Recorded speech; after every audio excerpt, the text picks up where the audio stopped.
Man, it is already Wednesday, June the 3rd here. Hard to believe. Getting to summer. Longshore and McKnight going today with a lot to talk about. Some baseball certainly at the top of the ticket. Thinking about those elections last night. Still thinking about ticket. But I can't believe I'm talking so much baseball here. I got to go check myself. Yeah, It is. It is a great time. It is an extremely busy time here in Troy right now. I mean, extremely busy. And the ticket demand is great for the Troy Super Regional that they've got starting on Friday at 4 against Little Rock.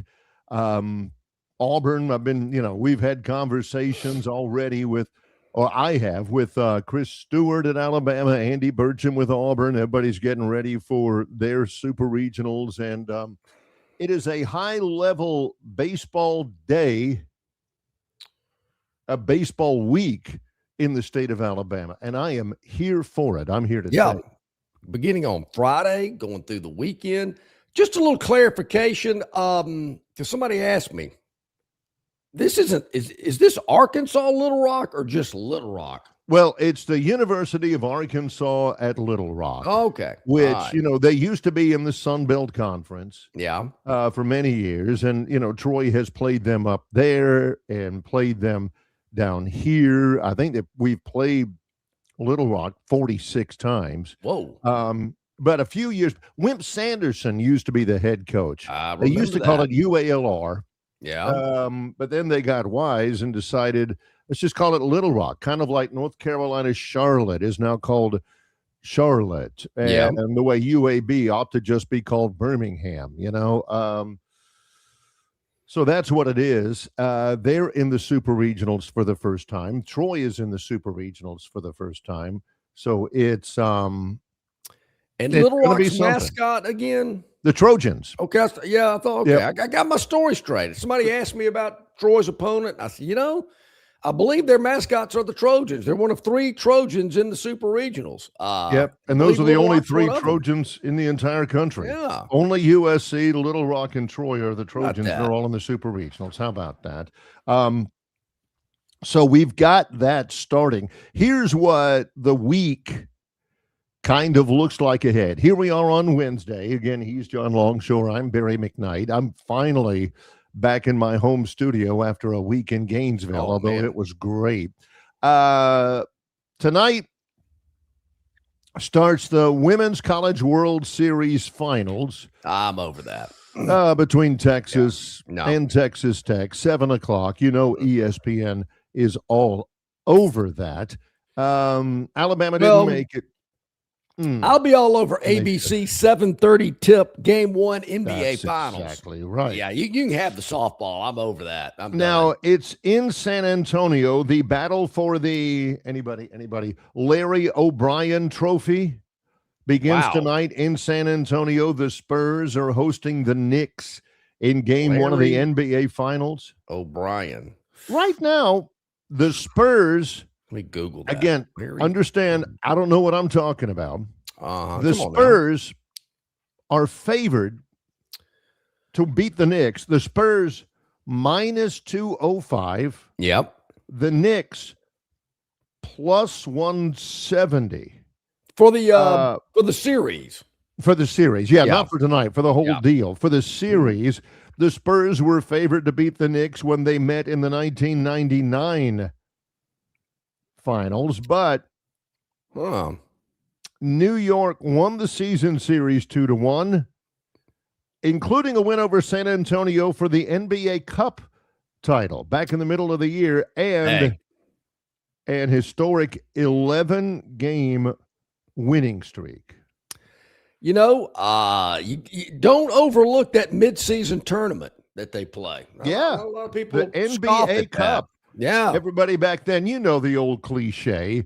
They said that when, Alabama plays Georgia. Hey, this could be for the national championship later in the year. Yeah. No.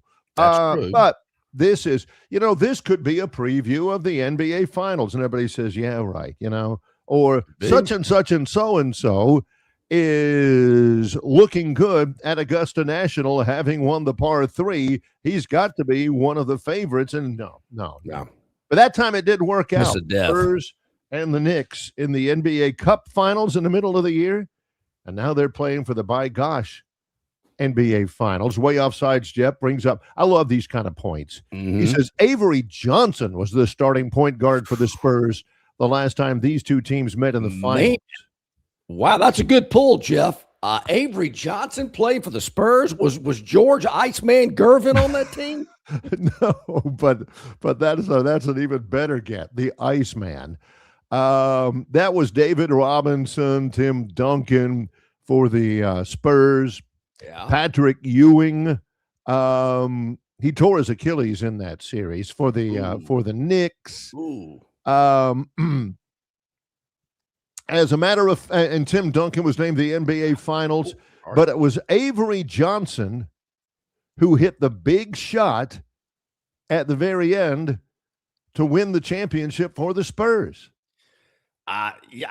All people around here know about is that he flamed out as the Alabama head basketball coach. He was a good NBA player. I'm remembering in the NBA. I don't remember him like I do the Iceman that played for the Spurs, George Gurn. With the finger roll. He was the Iceman. So delicate. Yeah. But I don't remember watching Avery Johnson clips on Sports Center.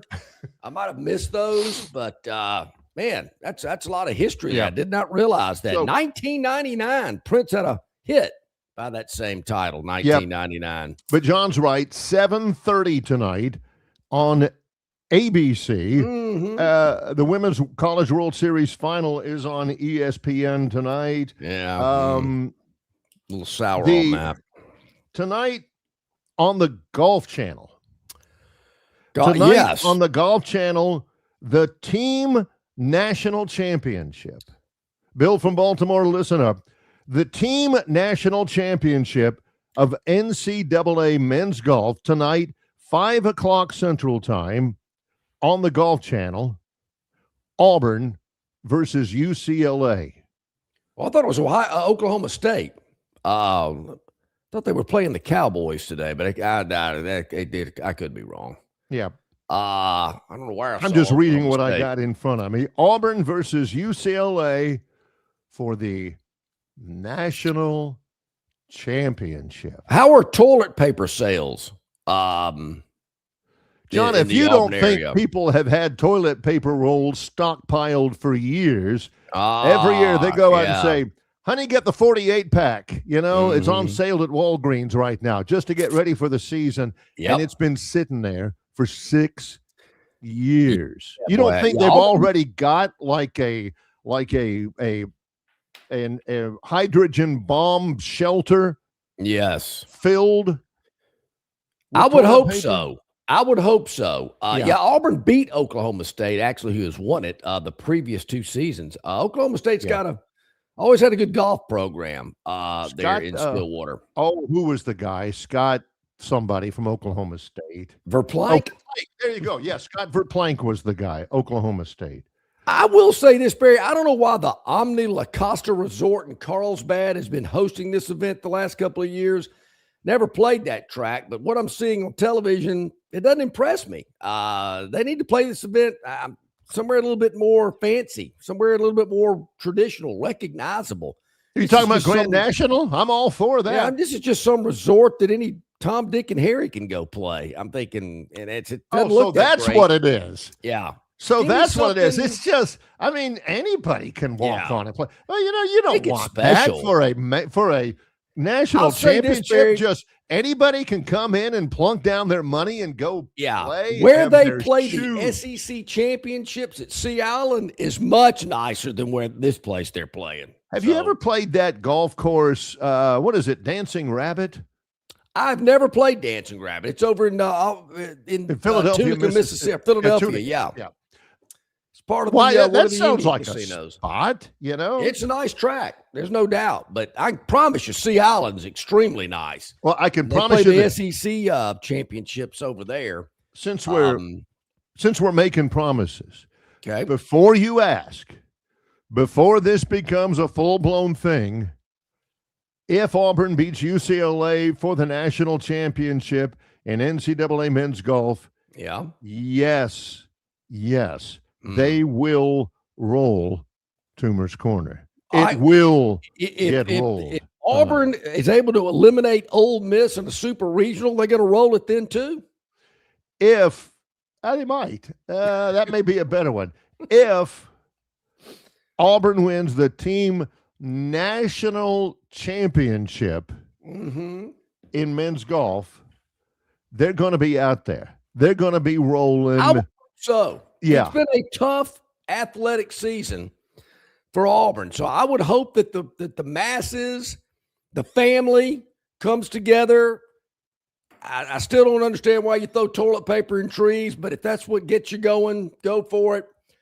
You got to be out there to support them. It's been tough athletic season. Unlike another program that had a team not only make the college football playoff, a super regional, and the Sweet 16. Matter of fact, I think there's only one school that's done that. It'd be nice to kind of, spread some of the success around and let other people taste what it's like. Here's what you don't do. Okay, that's going to happen. That is going to happen. If Auburn golf wins a national championship, I don't think it's just today, but it might be. I don't know. 5 o'clock on the Golf Channel. All right.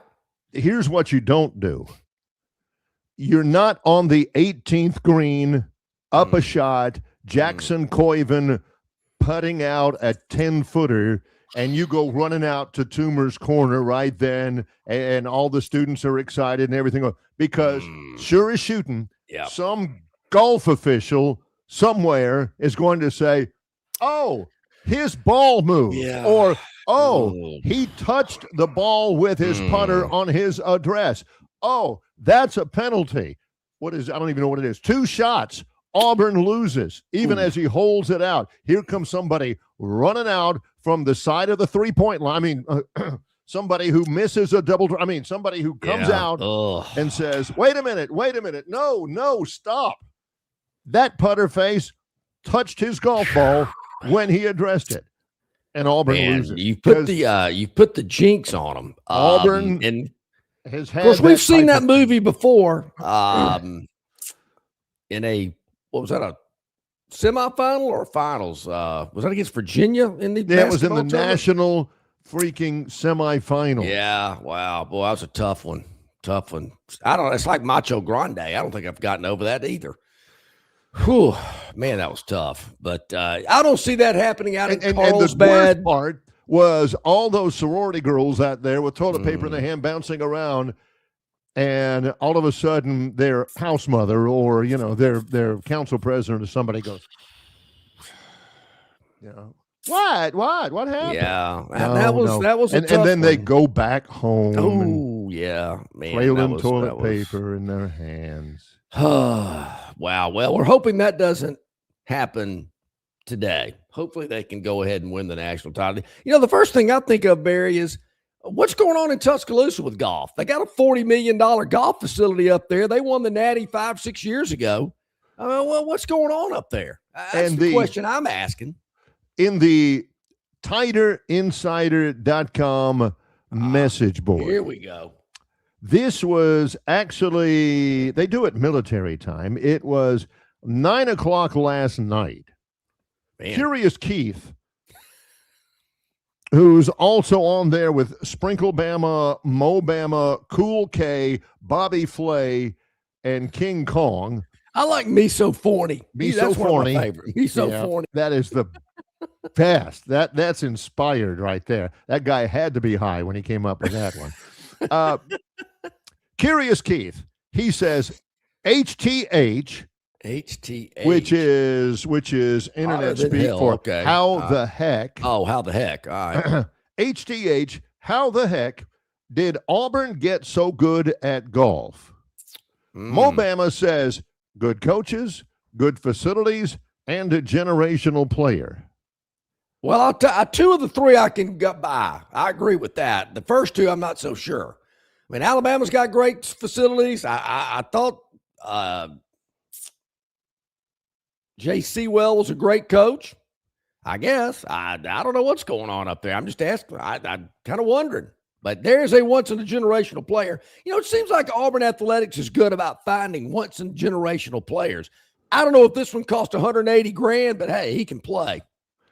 I'm telling you, if you look at iconic collegiate players down throughout the years across this great wide country of ours, Auburn has actually, I would guess, more than their fair share. Here it is. It's not the biggest school. It's not the glitziest school. It's not in the middle of a major metropolitan area or anything like that. But you got Bo. Yeah. You got Chuck. You got Frank. Yeah. You got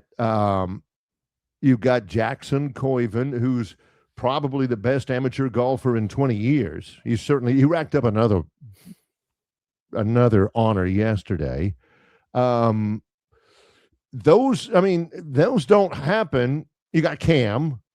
Oh, yeah. Those don't happen just anywhere, and they're happening to Auburn all the time. Now, admittedly, they've also had Eric and Lorenzo and Brent. Yeah.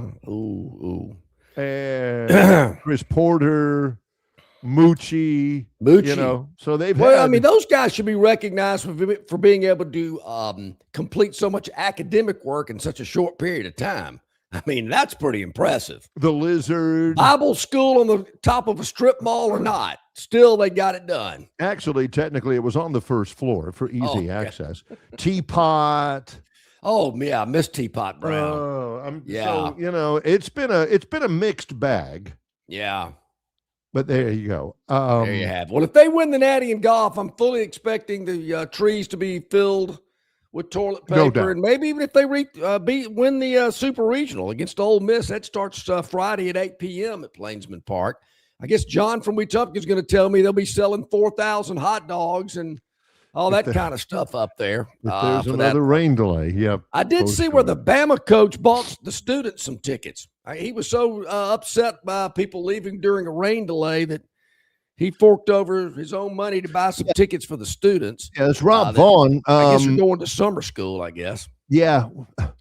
What was summer school like, John? Oh, I loved it. Oh, it was great. Summer school was the best. Yeah. John and I can sit here and talk all day about the better kids.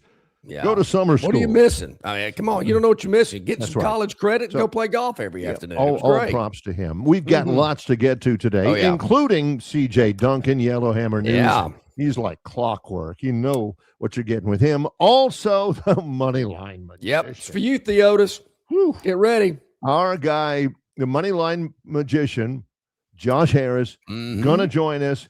Guaranteed. Bank on it. It's Longshore McKnight in association with Yellowhammer News, presented by Bud Light.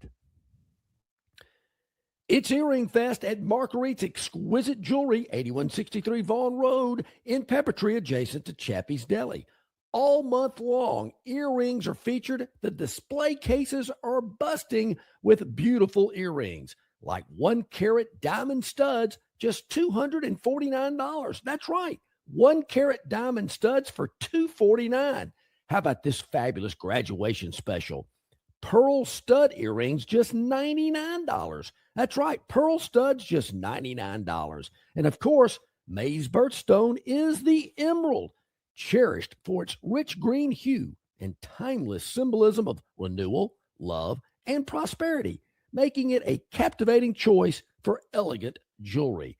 So many emeralds to choose from, so many fabulous, beautiful jewelry items to choose from at Marguerite's Exquisite Jewelry. Go by and see them today. Open 7 days a week, 8163 Vaughan Road in Peppertree.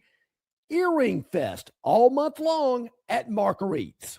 Big news for Central Alabama travelers. Getting to Texas just got easier. You can now fly nonstop from Montgomery to Houston with United Airlines. No long drives, no layovers, just smooth direct travel from your hometown airport. Whether it's business or a weekend getaway, Houston is now just one flight away. Spend more time there and less time getting there. Fly nonstop to Houston. Fly MGM, where travel feels easy. Book your trip today at flymgm.com.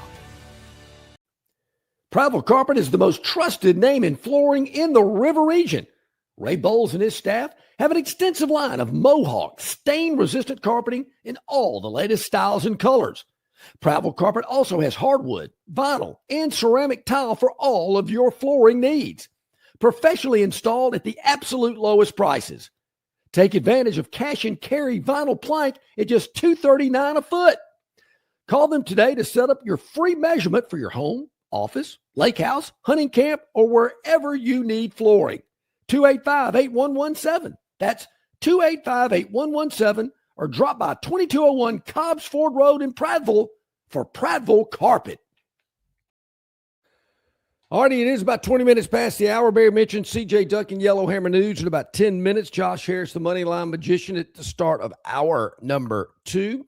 Also, Barry, since we're broadcasting in the Central Time Zone, and I believe this is taking place in the Eastern Time Zone, there's something happening today at the nation's capital, and the Protecting College Sports Act, something of that nature. Supporting student athletes, restoring fair competition, blah, blah, blah, blah, blah, blah, blah. Sounds like a bunch of talk, John. It does. Nick Saban's going to be there. Pete Bavacqua, who's the AD at Notre Dame. Wow. Yeah. Why are they inviting him? The commissioner of the Pac-12. Is there still a Pac-12? What Teresa Gould? Commissioner of the Pac-12?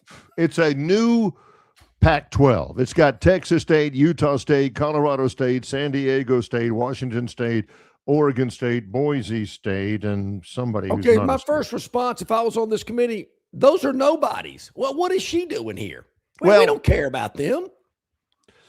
The SEC and the Big Ten, in a joint statement, say, quote, we do not support the Protect College Sports Act. We do not like it. We do not like it in a boat. We do not like it with a goat. We do not support the Protect College Sports Act as drafted. The bill leaves critical issues unresolved. It does not meaningfully preempt the patchwork of state laws or provide. Did Greg write this? Or protections Barry, I thought needed. the same thing. I read that. I thought, man, this has got a lot of Greg Sankey in it. I can feel it. The wording, the phrasing. Yeah. We are committed to working with Senators Cruz and Cantwell and other members of Congress to improve this legislation so that it can provide lasting stability for college athletics. Well, somebody is going to have to compromise. That's the one genius of American politics, is the ability that we used to have to compromise. There's going to have to be some give and take on this deal. We have Democrats and Republicans working here together. Ted Cruz of Texas. I'm not a big fan of Chris Coons, the Democrat of Delaware. I'm a little suspicious of him being involved in this, but let me get back to just Teresa because Gould. Auburn got a commitment from a 4-star offensive lineman from Delaware 2 weeks ago. Yeah, true. I didn't even know there was a Pac-12 anymore. She's part of it. Gordon Gee. Isn't that the guy that fingered Alabama years ago, put the pinch on him? No, he's the guy that bought Blue Star at a discount price because Bud Fox gave him some inside information. I just remember Gordon Gee being involved with Alabama in some way. Gordon Gee was the president of Ohio State. He was a president of West Virginia. He's a pretty good guy. Was he not on like the NCAA infractions committee or something? Is he? That name rings a those bell. Names. Those golden names from yesteryear. Gene somebody. Marie Robbins, not Gene Crane. Marsh. Gene Marsh. Gene Marsh. Yeah, Gene Crane's Crane's a stand-up guy. You can ride with Gene Crane, but Gene Marsh, not Gordon Gee. Anyway, back to it. Gordon Gee, what? Yeah. What are you saying about Gordon Gee? He's on this committee. He's one of the expert witnesses today, President Emeritus of West Virginia. That's right. Lance Holtzclaw, a student athlete at Utah. Utah, you got the Pac-12 commissioner and some guy from Utah. I think he's a lacrosse player or something. These people are driving me insane. I mean, I'm tired of the talk. Let's get something going. And there again, it looks Sankey-esque in what you just read there. They're not happy with it. So Saban's probably today waking up going, I'm wasting my time again. Why do these people continually, shamelessly waste my time? I don't like it.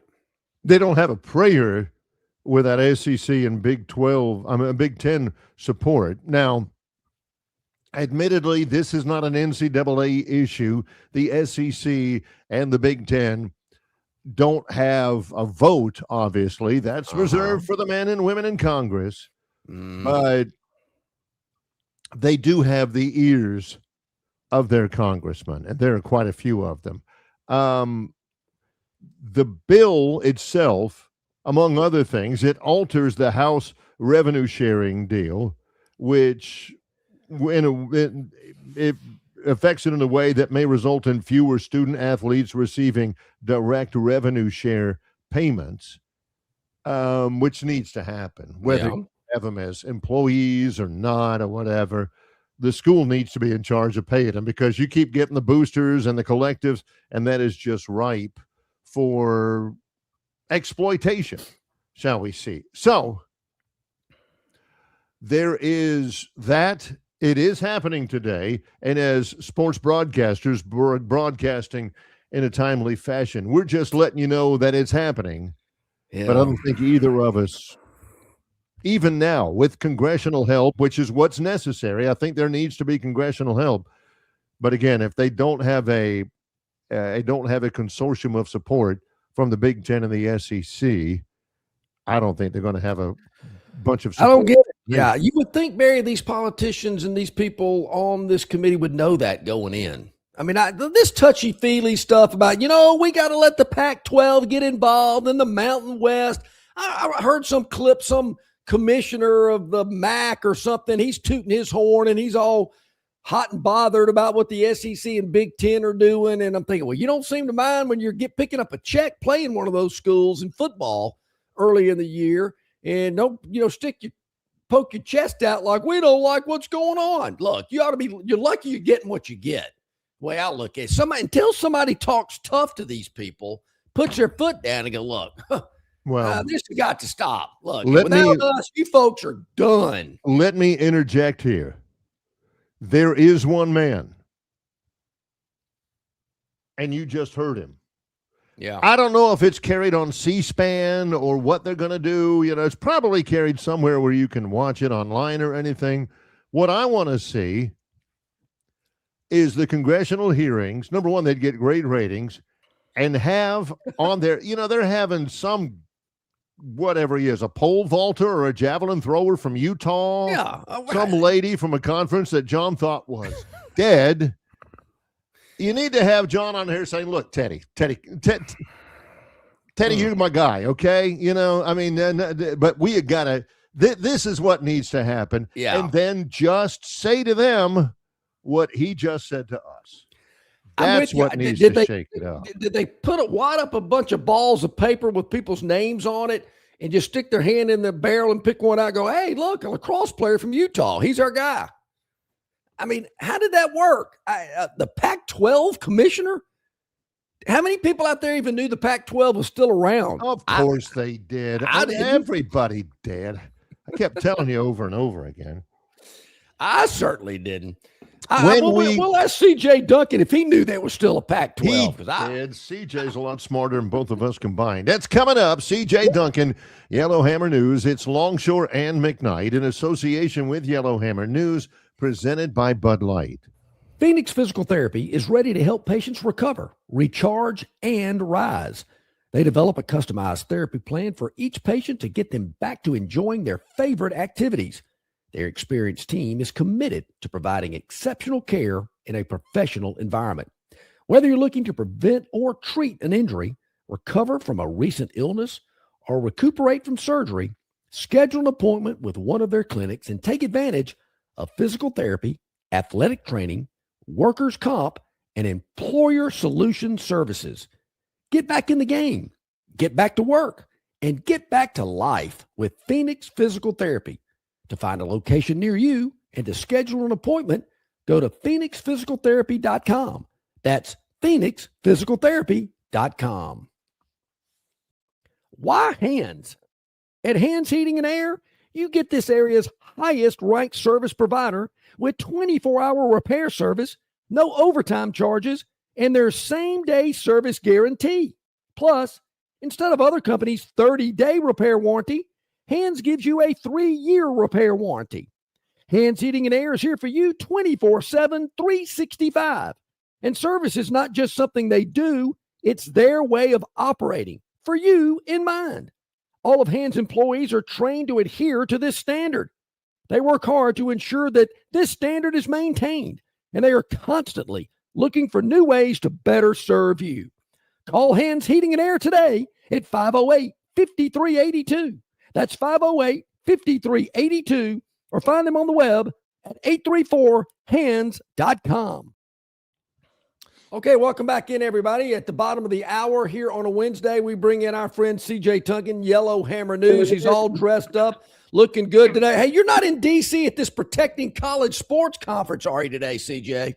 You know, I wish I was, but I am in our nation's capital. Talked to a few guys last night about the big NIL deal and all the things that are going on. And so it's been fun to be around it, but I am not participating.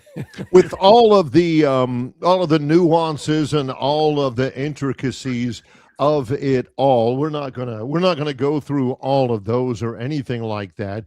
But how do you feel about the fact that it is Congress, that it is our national legislators that are dealing with it rather than just a bunch of NCAA committees? Is this necessary? You know what? I do think it's necessary. I do appreciate them broaching the topic, right? I think it is important enough for there to be something. It encourages people to get something done at the end of the day. But I also believe that, you know, when it comes to politics, just like we do in Montgomery or anywhere else, you know, you got to have the right people in the room to guide these guys in the right direction, because that's not what they do on an everyday basis, right? You've got to have football guys, you've got to have sports guys or women in that room to help them kind of come up with the best legislation that works out for everybody, that protects the athlete, but also puts guardrails around what's going on. Because right now it's a wild, wild west. And we've got to have a system that, you know, protects the athlete, but also continues to encourage the athlete to continue to make money off of their name. You know, CJ, obviously I recognize Nick Saban that'll be a part of this panel today. I don't recognize the other people that are going to be there as well. But what I do find interesting is that the SEC and the Big Ten commissioners have already pretty much squashed it and said, we don't like what's going on. We don't like how it's been presented. To me, that's not a good look there when you got two of the most powerful people in college athletics already kind of saying we're out on this. Yes, that's very fair. And I think the biggest thing is the legislation was written without any football people in the room, or just sports people in the room, including Coach Tuberville. I mean, he should be a guy that should have been your first phone call. And I think getting him involved is your first step, your first next step, best step. And so I think whenever the real legislation comes out, the one that is able to be passed, I think Coach will be a part of that. CJ, top of your head right now, first reaction, Knicks or Spurs? Spurs. I'm going Spurs. I've gotten bit by the Wemby bug. I just think that he is truly an alien. I'm on board with it, and I just love their team, man. They're a young, gritty team. They play super physical. They would play basketball the way that I would want to play basketball if I had that much talent. And they play really well at home, and guess what? They've got home court advantage. So I like them to win the series. You know, CJ, I've been the Knicks for about the last 2 months. I've been really keeping an eye on them. I think they play really well as a team too. Obviously they don't have the height that the Spurs have, maybe the defensive ability that the Spurs have. So that's kind of got me second guessing. I'm with you. To me, it's hard to go against San Antonio, but I got to admit the way that the Knicks have played over the last 2 months, to me, they played probably the best basketball I've seen in the NBA in quite some time. I think you're right. I mean, the Knicks, they're not going to go down easy.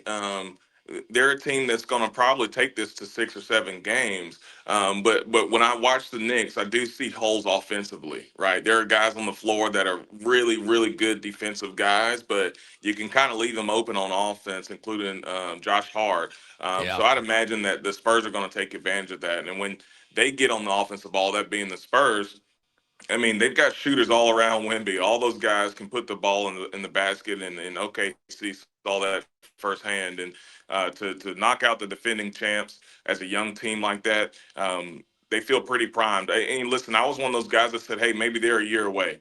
In the Minnesota series and the OKC series, I thought OKC definitely was going to win that series. But these guys are ready. They're ready, and Wemby has a different look in his eye than most of our current superstars. He's got that kill or be killed kind of mentality, and I love to see that. And everybody's just following him. They're like, hey, if Wemby's on it, then I'm on it too. You know, we're going to attack this with aggression, and I love to see what they're doing in San Antonio. I know you're a proud Alabamian representing our state up there. Is it? Why? What are the underlying factors, do you think, that coming up this weekend, there are 3 NCAA baseball super regionals that will be played in Alabama?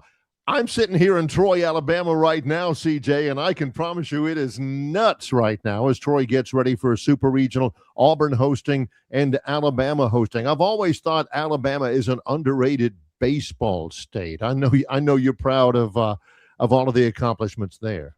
Oh man, good for us. Good for us. It's about time. This state has always been a very underrated baseball state. I grew up playing baseball in this state, and I see the talent constantly, even at the community college level. I've always said, I mean, there's some guys there that should be playing Division I somewhere. But it makes a whole lot of sense, and I'm excited for our state to be put on the national platform. I know you're obviously in D.C. for business purposes, but as I see the city on television and whatnot, I know they got this big UCF arena being put up on the North Lawn at the White House. They're going to have a Formula One race, I believe, through the streets of D.C.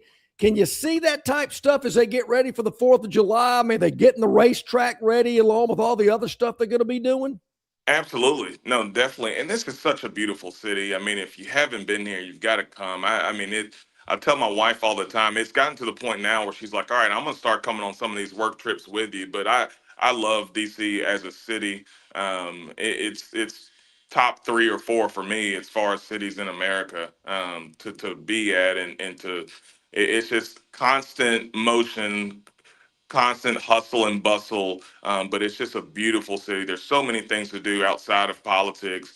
There's so much history here, rich history here. It's a place that everyone should visit at some point in their life. It really is a beautiful city. Yeah, CJ, I'm with you there. My oldest daughter has been in D.C. 5-6 years now. She really loves it. We go up there a couple of times a year, and I'm with you. I mean, when you've got international dignitaries coming in, foreign leaders, you want to make sure your nation's capital looks good. There are flowers everywhere. The parks look great. It really is. I'm with you, CJ. I've been very impressed in my visits to the nation's capital over the last 4 or 5 years as well. And there's a lot of good restaurants and other little watering holes as well. So if you need some good picks, hit me up. I'll send you a few to go to. Well, please do. That's a lot of what I'm doing up here. It's a lot of whining and dining up here, and you never know who you run into. That's also a part of the appeal to DC as well. Oh, heck yeah. You better believe it. Yeah. SEC meetings wrapped up last week down in Destin, CJ. Once again, I told Barry, I said, it's all lip service. I mean, I'm hearing a bunch of stuff. 24 team this. Kirby says we ought to go off and do our own thing. And I can't take any more talk, CJ. I want some action. You know what? It's kind of like the redistricting in our political realm of things. It's like, hey guys, let's just come up with a decision. Let's move forward. Whatever it looks like, we need to make a decision. Get everybody on the same page. Make sure the consumer is informed as to exactly what we're going to do, and let's just move forward. But I'm with you. There's a lot of lip service, a lot of folks that are positioning and trying to gain leverage. At some point, we gotta move on from it and roll the ball out. I'm one of those people. I don't care what Of course, I love the SEC, but at the end of the day, it doesn't matter who we're playing on Saturday. Let's roll the ball out and see who's the best team. All right. Well, I got one more question. This is it. John has been a girl dad for 30-something years, 30 years. Yeah, man. CJ's been a girl dad for a couple months. Do you, when you see the Women's College World Series, which John and I both, I mean, we love watching that. Do you get the urge to point to it, maybe roll her a softball and say, okay, here we go, time to start getting ready. I love it for what it means, all the competitive ladies who are really, really good players out there. It's good television and good competition. How do you view that? Oh no, it's incredible. It's incredible, and I've been keeping up with Jason Williams and his daughter at Texas Tech and all that good stuff. It's been super entertaining, But we also been watching. I think it's called Roland Garros, the French Open. Yeah. That's also going on at the same time. I think the wife and I we are probably more willing to roll her a tennis ball, but man, it's been super entertaining to watch this women's college World Series. I mean, those women are playing at an elite level, high pressure situations where they are delivering. I mean, the walk-offs and the homers late in innings and things like that. I mean, the pitching that's going on. I mean, and these women, they pitch for full games. It's unlike men where you get you a few innings with your ace, but then you've got to pull in middle relief and closer, these type of things. These ladies are going the full length, and so it's very impressive to see what they're doing, and it's exciting to watch. Well, CJ, I got some good news for you. I will tell you from experience, daughters will call you and hug your neck forever. Boys, they'll barely shake your hand or text you. So the girls are great. I love my boys, don't get me wrong, but they there's something about them when they get, we were there. You get 18, 19, you think you know it all. You don't need to hear what Pops has to say. Girls are different. I promise you. They're going to always be there. Listen, that's the advice I've been getting. They're saying, good for you. You've got a girl. At least you have someone to take care of you when you're old and gray. So I said, I've already got that checked off the box. So if the boys come, I would be, super grateful and blessed. But man, I'm glad I got somebody to take care of me when the time comes. And man, she's an angel, truly an angel, and hopefully she continues to grow and be that same angel that we see today. So CJ, my daughter talked to one of my daughters yesterday. She called me. They both call me multiple times during the week. I can't tell you the last time my boys called me. Yeah. I fully expect that, and because I've heard that, I've also been more intentional about checking in on Dad. I'm like, hey, listen, I'm living it right now, and I just want to make sure you're good, man. The big fella needs some love too. Yep. CJ, always just a ray of sunshine to get a chance to visit with you. We appreciate your insights. We know you're busy, and I'm glad you're able to carve out a little time for us. Thanks a lot. Oh, this is the best time of the day. I appreciate you guys. Looking forward to next week. You count on it, my friend. CJ Duncan, Yellow Hammer News, joining us here today from the nation's capital. Man, the guy's busy. That's who they need to have into that panel, that committee meeting today. Oh, right. Jeez. I mean, can we all get behind Utah? Give me a break. Has there ever been, and I'm honest here, has there ever been anybody in the world, in history, who has said to somebody else, John, man, I just don't like that CJ Duncan. I've never heard that before. Man, that guy just rubs me wrong. I can't stand CJ. Nobody in the history of ever has ever said that. What a great guy. They have not. He's a great young man, no doubt about it. And they're busy in D.C. today. We appreciate his time. Barry, I knew this was coming. I do not have the answer, but he's looking for one. Dennis Mitchell eagerly awaiting the football magazines. Do they even have magazines anymore? Only one that I know of. And you see some of them, the football magazines. I do know this. Phil Steele on Twitter is checking off on Twitter the coaches that he talked to. He talked to Kurt Signetti earlier in the week to get his stuff. You see the stuff like in the drugstore or in the gas station. That's a bunch of balderdash. Yeah. Horse hockey. Balderdash. especially nobody knows at this time of the year. The football magazines usually come out late June, early July. Yep. Phil Steele comes out mid-July, which is the one that John and I always use. Love that one. But yeah, in Lindy's and Athlon's also, Dennis says. Do they still have honey watching on a Saturday afternoon? That was a great part of Athlon's or Lindy's, whatever that was. I have not looked in any. You know, John and I can go over the list of great names of people who used to have magazines like that, and we miss them. Yeah. Jeff Whitaker. And Street and Smith. Who was Street and Smith? Who were those guys? I don't know. But those two guys sold a lot of magazines. How come they always had on the cover a picture of a player in a helmet without a face mask on it? That was dumb. Or they used to have the picture of the player doing a belly flop in front of the camera. And I'm thinking, nobody ever does that. Nobody ever does that. I mean, wait a minute. What is this here? What are we getting at here? Huh. Has anybody ever said, is John Longshore a bit obnoxious? John from Wetumpka might have said that before. Yeah.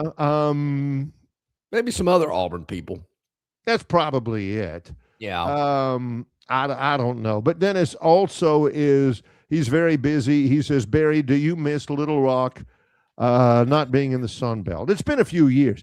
You used to love the trip to Little Rock. Yeah. Sure. You used to love that up there. They got some good restaurants, some history up there. What is the origin of the name Little Rock?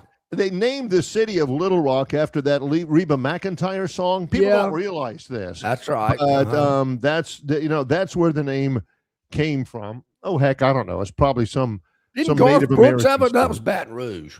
He had a song about. Yeah, there's always stuff. Yeah, I think Reba's though was talking about the Little Rock in terms of that wedding ring. Yeah, on this right here. Yeah. Oh, good stuff. I got when we get back, or is it time for a break? I get lost. Well, we had such a good conversation. Let's take one. It's time for a break or not, but we can certainly squeeze one in, I guess, because I got something else I want to get to. Okay, it's coming up. Also coming up, Josh Harris, the Moneyline Magician. Later on in the show. Yeah, it's true. It's Longshore and McKnight in association with Yellowhammer News, presented by Bud Light. During Dixie Electric Plumbing and Air Jurassic Challenge, replace your system by July 31st, and you could win up to $2,500 back for the oldest HVAC system or $1,000 for the oldest water heater. Call Dixie and it's done. Man, where's the beer guy? Bud Light here? You got a Bud Light? Bud Light? I'm here, Bud Light. Bud Light here? Bud Light here? Bud Light here? Bud Light where? Bud Light here? Oh, Bud Light there. I missed that because of you. You did not miss that play because of me. Tough to stop talking this way? Yeah. It's actually kind of fun. Hey, I got your Bud Light. Oh, nice. Never mind. Anything for the clean, crisp taste of Bud Light. What'd I miss? I have no idea. The Destin Connection Seafood Market at 3750 Norman Bridge Road in Montgomery has the freshest seafood direct from the Gulf of America.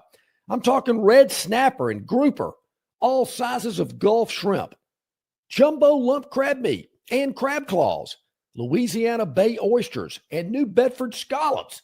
They are a full-service seafood market and kitchen serving po' boys, dinners, and sandwiches. You know, many well-known restaurants in the river region purchase their seafood from the Destin Connection because they know it's the absolute best. Call ahead and your order will be ready for pickup. The Destin Connection Seafood Market, 3750 Norman Bridge Road. Call 288-4272. That's 288-4272. All right, welcome back in, everybody. About 12 minutes to the top of the hour. Josh Harris, the Moneyline Magician, will join us. Looking forward to that. There are a lot of, I guess, different levels, classifications of college athletics. Division I, and I might not have them all correct now because I'm thinking how many we've had over the years. Division I, 1AA, AA, AAA, whatever. I'm not sure exactly all the different classifications that we have currently today. But I do know Division III. I believe this is Division III. Now John's showing off. Yeah. Now John's showing off the Division III, I believe. Yeah. So I was hearing some conversation about the 2014 proposed playoff in D1 college football. And we've kind of gone back and forth on it. I mean, I'm not going to toss and turn and stare at the ceiling if they go to 24. I prefer 16, but, whatever. But I was listening to someone talk about all the other classifications of college athletics, particularly football, and how they have playoffs that are 16, 24, 32 teams in some cases. And we're talking about it does not dilute the regular season. Everybody seems happy. Everybody's engaged at the towards the end of the season, gives more conferences and more schools an opportunity to make postseason. And I'm thinking, well, that sounds pretty positive to me. What's wrong with 24 and D1? It does sound positive. It does sound good. It's not true, but it does sound pretty good. So there are not expanded playoffs in the other divisions? Yes, but it does dilute the regular season. It does. I mean, you talk to some of those people in D2, not all of them. I'm not saying it's an overwhelming, but there's people in D2. Obviously, many of them have a hard time drawing fans or gaining financial support because unlike Division I and Division I AA or FCS, they're not necessarily chasing the dollar. It's an amusing sideline for their students. Mm-hmm. Yeah. So I'm not saying they're at a fever pitch, but I mean, it's like Adams College in Revenge of the Nerds. The guys, hey, we'll go out for football. Boy, that sounds great. And, you've put atomic bomb in the jock straps and all that kind of stuff. But at the end of the year, if you've got a Division II or Division III school that knows they're in the 16-team playoff, it is absolutely difficult to get the fans interested in it, to get the players interested in it. I always like when people use that, well, what about this? What about that? The what about syndrome. Well, in high school playoffs, they can play up to 17 games. That is true. It's still too many, I mean, just because they do it doesn't mean it's the thing to do. I hate to go back to my tried and true. Well, if it's too many for them, they don't have to play. Oh, man, 17 games. We might get hurt or exhausted. That's just too many. Then don't play. If it's too many for you, don't play. Do you know what that sounds like, though? That sounds like, here's John sitting up in the stands saying, you shall entertain me. Go ahead with your football competition. And if thou chooseth not to participate, then thou shall hit the road. Yeah. I don't care. You guys don't know about being tough. I know about being tough. Yeah. You get out there and you just play the game that I want to watch and stop all of this namby-pamby caterwauling. When you're out there in August, 100 degrees, going through drills, getting ready for the season, which I think stupid. You hated it. Yeah, I'd rather have a postseason of 17 games in some worthless month of August out there sweating 3 times a day. Yeah, we had 3 a days back then, ladies and gentlemen. Look it up. Not this little, touchy-feely, you can't practice that much. No, don't use that voice. But, it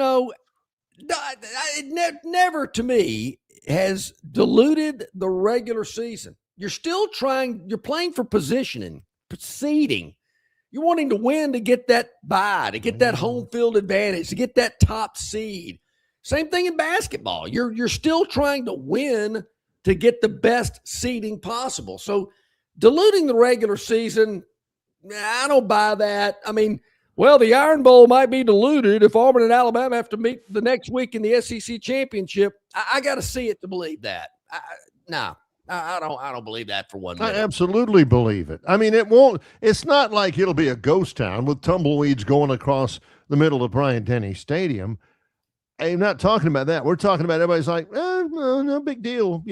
Tell you what, if we lose to them here, then we might get them again in the playoff. And boy, then we'll really give them what for. I mean, it's not like total, but it definitely will take the edge off. I hate that people, and I know it strengthens your argument when you had a certain fan base that said, so what?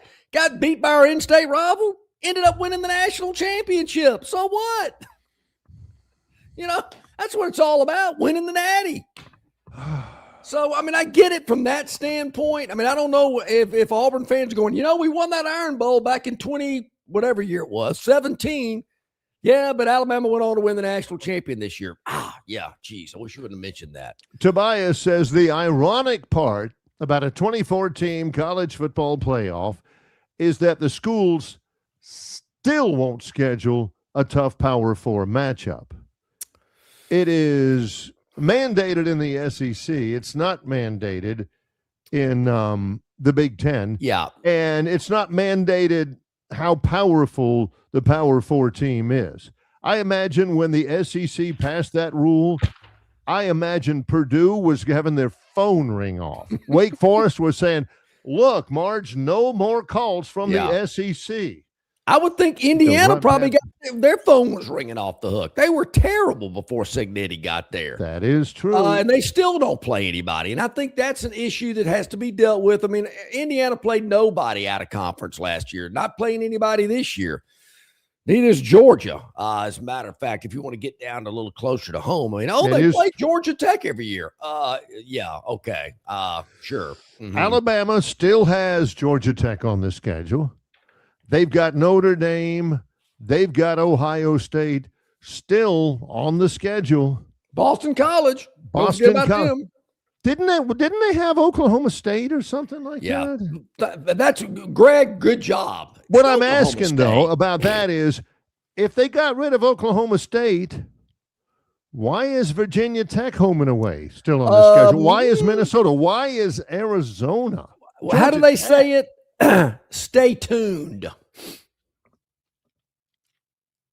So it's not like John is saying, man, everybody needs to schedule a quality P4. Yeah. Because Alabama has some that even John admits are not quality. I think obviously the Ohio State series is going to stay. The Notre Dame series is going to stay. But I'm with you. As they survey the landscape, and there's other schools out there pulling Indianas and playing nobodies, yeah, I think you might see these Arizonas and Minnesotas and who else you say? Vatech. Virginia Tech, Georgia Tech. I'd get rid of Vatech. I'd just go ahead and get rid of them. Nobody wants to play Virginia Tech. But, yeah, Minnesota, Arizona, Boston College. Yeah, if you're going to try to, we're playing a P4 team. Yeah, I guess you are. Yeah, okay. Again, John is limited in his scope in that only about 4, maybe 5 teams really belong on this is what they need Alabama non-conference schedule. Coach Bryant was very smart back in the 70s and 80s. Obviously scheduled a lot of great non-conference games, Nebraska, Southern Cal, Notre Dame, Washington, Penn State. And then he said, we need to have a lengthy home and away series every year. And they picked Penn State, and they played every season for like 12 years in a row. They need to figure out another team like that they can do, like Southern Cal and Notre Dame do. I know Lincoln Riley he was kind of trying to get rid of that. But I think you got to do something like that. They're not having Southern Cal and Notre Dame. Lincoln Riley has been a massive underachiever. He was supposed to be the next hot coach and everything. Hasn't gotten USC to the playoffs, just to the playoffs yet. His seed is getting hot. There ain't no way. He ain't having Notre Dame. Forget that. He ain't thinking about getting a quality non-conference game. He needs wins. They better get it this year because they spent a lot of money. They've done well in recruiting. To me, it seems like this is their year. This is the year. If they don't get it done. But, I'm thinking, listening to this, all these other divisions have large playoff fields, and man, they're still alive and kicking. Nobody's kicking and screaming about, we got too many teams in the playoffs. Don't need this many in D3 or 1AA or whatever it's called. That's because it's not a money-making proposition. It's like, we'll do it. Yeah, whatever. May cost us $100. That's a totally different subject there. If you want to get off it not making money, look at this. Look at this. The upcoming USC football schedule, which is not very big. San Jose State, Louisiana, Nevada, UNLV, and Fresno State. That's all they've got. They ain't about to say, let's jump in and let's go to Tuscaloosa in 2 years. But they do have Notre Dame on the schedule, correct? Do they? No, that's the big stink. Notre Dame is no longer on the schedule. And that is the Notre Dame people are screaming. Lincoln Riley saying, sucks for you. I need wins. What's in it for us? That's the big thing. Notre Dame and USC right now is not a thing. So if I'm Greg Bird, I'm calling up, who's this guy that's going to be in Washington? Pete Bevacqua. Yeah, I'd be calling up Pete Bevacqua and saying, hey, man, Southern Cal doesn't want you anymore. Come on, we'll take you. And Southern Cal home with Notre Dame every year. This is how the phone call would go from Greg Byrne. It'd be like, come on, Southern Cal, we want. Hello? Yeah, I ain't worried about Southern Cal. Forget them. We want Notre Dame every year. If Southern Cal doesn't want them, Greg, here's your opportunity, buddy. Our opportunity to talk with Josh Harris, our Moneyline magician, is coming up there. I see somebody, I forget what he looks like. Is that him? Yeah. That's him. I believe it is. Josh Harris joins us in just a moment. It's Longshore and McKnight in association with Yellowhammer News, presented by Bud Light. Known by avid golfers as one of the most beautiful and challenging stops on the Robert Trent Jones Golf Trail, Cambrian Ridge in Greenville lies just 40 miles from Montgomery. It is well worth the ride for any golfer looking for 27 holes of jaw-dropping golf. The greens have been redesigned to accommodate the higher green speeds associated with their installation of the latest generation of ultra-dwarf Bermuda grass. Cambrian Ridge offers a fully stocked pro shop with all the latest equipment and apparel. Great food and beverages in the clubhouse can be enjoyed both before and after your round. Get your group together and hit the trail. Go to rtjgolf.com/Cambrian Ridge for tee times and more information. It doesn't matter if you're running drills at the park, playing pickup on a Saturday, or sinking the final putt. When you compete with your friends with Michelob Ultra on the line, competition isn't that friendly. The trash talk, next level, and the stakes, those are crystal clear. With only 95 calories and superior smooth taste, it's the ultimate trophy. Superior is worth playing for. Michelob Ultra, superior light beer. Enjoy responsibly. Copyright 2025, Anheuser-Busch Michelob Ultra Light Beer, St. Louis, Missouri. Hey, you want your property looking its very best this spring and summer, and River Region Straw has premium long needle pine straw to make that property pop. You're not buying sticks, stems, or pine cones. You're buying premium long needle pine straw from River Region Straw. Kenny and his staff have access to the best pine straw in the region, full of color that will last all season long. And now River Region Straw has a fourth location in Chelsea on Highway 280 to go along with their locations here in Montgomery, Prattville, and Auburn. No order is too big or too small, from a few bales to an 18-wheeler trailer load. To get your River Region Straw, drop by any of their 4 locations or give Kenny a call or text today, 669-5959. That's 669-5959, and have the best looking property this spring and summer with straw from River Region Straw. Okay, welcome back in, everybody. A couple of minutes past the hour here on a Wednesday, hour number 2. This man has been extremely busy, moving around, got a lot happening. He is the Moneyline magician, Josh Harris. Man, it's been too long. Josh, I hope you're doing well. It has been too long. Thank you for letting me back in. Yes, absolutely. I appreciate it. We understand. Like David Bowie famously sung, there's been some changes with you. Big changes. Moved out of Atlanta. Good for you. Which is I've been wanting to do that 7 years ago since I moved to Atlanta. It was the number one place I said I'd never live. Since I was 16 years old, I'd never live in Atlanta. Lived in Atlanta for 7 years. And but we're in Huntsville, Alabama now. So we've moved. We're back. It's a great life. So happy for you. Got so much going on. You're right about that. Well, of course, obviously we've been talking a lot about football. My first question, I guess, since we have kind of had a little absence from you, Josh, do you feel any better today about Alabama football this fall than you did 6 weeks ago? It's time. The same answer that I keep coming back to is it's so hard to tell in the off season, right? But we are getting closer to that first game of the year. It seems like there's not as much of we've decided who the quarterback's going to be. The stuff that I keep hearing out of camp is we've got the boys playing good. Ryan Williams looks better, which is, I feel like, a big question mark. If he can play as good as and live up to his potential, we're going to have we're going to have a good year. Good year? A good year?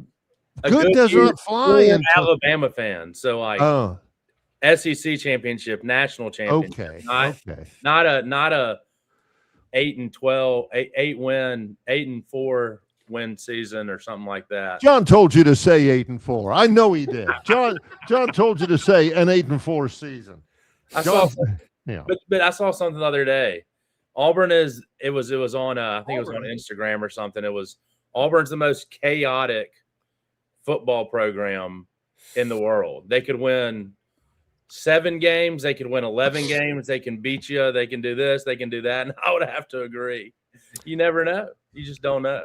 You know, the years that Auburn has had their really good years, double-digit wins, hadn't been often, but it has. It was never predicted or anticipated. It just kind of surprised. I think that's what shocks the football world. Whoa, where'd this come from? Wait a minute. 10-2, 11-1. You kidding me? It is. It's shocking every year. Now I'll tell you what. Wait, what do you go ahead? I think that's healthier. I think that's healthier for Auburn fans that way, as opposed to Alabama fans for years and years being like, hello, Egbert, good to see you again. Do you think we'll win by 24 or 31 today? Well, I've got us winning by 35. This will be an amusing little sidelight to see just how badly we demolish the opposition. Let's sit back and watch. Auburn fans never know. It's not as fun because then I'll talk to my buddy Stead Hayes and he'll be like, we stink. We're awful. Like, y'all should beat us. I'm like, that's not like what? That's not how the rivalry should be. You know, Barry, you mentioned Egbert talking about his stock portfolio too. You should have slid that in there as well. Right. Amalgamated widgets. But you know, we'll do Josh, as well as they have today. Yeah. The thing that I don't understand is, you know, even they will reference themselves as Java, just Auburn being Auburn. And, you know, it's like when Milwaukee beat them the other day in baseball. I mean, they were flaming out. Oh, I knew it was coming. They got to get over I knew it was coming. I mean, if the golf team crashes and burns today, oh, I knew it. I knew they couldn't pull it through. They got to get over that. Played Monday in the junior AM up at Valley Hill. There's the junior golf tournament. We played. So the number one junior golfer in the world played. He's Tyler Watts, committed to Tennessee. He was unbelievable. And then we played with a girl named Merritt that won state as an 8th grader. And when I tell you, you had the best swing, I mean, the prettiest swing I've ever seen. I mean, she didn't miss a putt from within 10 feet. Meanwhile, you got us hacks swinging as hard as we can. You know, it was a take the best drive and then finish out. So one of us would put it in the fairway. The other two would maybe and slice it out. And then she would just down the middle of the fairway out drive us every time.